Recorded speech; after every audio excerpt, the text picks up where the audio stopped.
resting. Every day ain't gonna be resting. Today is not a one-day protest. It's the first shot in a major campaign. If we have to come back, it won't be thousands, it'll be millions that'll be on strike.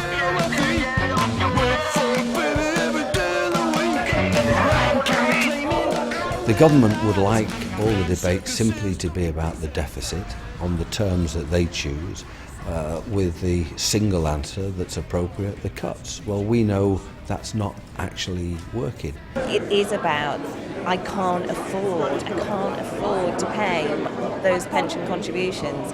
It's either old age or rent now. Our members are chomping at the bit for it. Our members are so fed up with being treated appallingly by our employer, who is the government, that they are ready to fight back, and this is the year to do it. We've already been on strike, so yes, and we're certainly ready for more strike actions this autumn.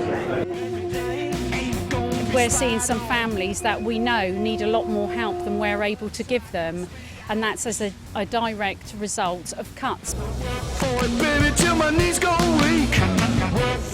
This is all profit driven, and it's the employers wanting to put more money in pockets of their shareholders on backs of these lads' livelihoods. And it is not just electricians, it is the NHS, it is the council workers, it is the teachers, it's the whole bloody lot. NUS students are with you in solidarity to the end. Thank you. This is going to have to go on and on and on. That's why we in Unite are linked in with the Coalition of Resistance, linking up with community groups, with church organisations, with student organisations, with senior citizens, so that collectively we can take the form of action that's going to be needed to make this government take a step back from the attacks that they're launching against us. The people that own and run this world don't deserve to. They do so in the name of power, profit, and privilege. They do so at the expense of human rights and environmental sanity. Those people don't deserve to have their hands on the wheel of history. What we're seeing with the Occupy movement is the lesson that the Arab Spring reminded us is that you can change the world just by walking out your door and doing it. Meanwhile, the crime rates are rising up and down the Great Lakes. When people stand together, things happen. Mountains can be moved.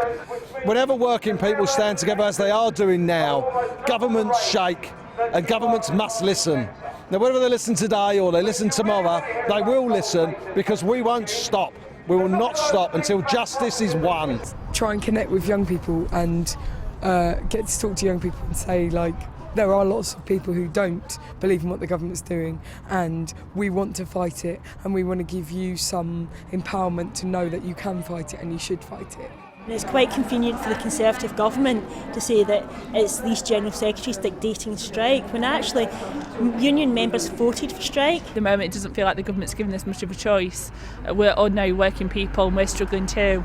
We have to do what we have to do, unfortunately, and we have to stand up for ourselves. And the unnamed and unnumbered who struggle brave and long, like the union men and women, standing up and standing strong.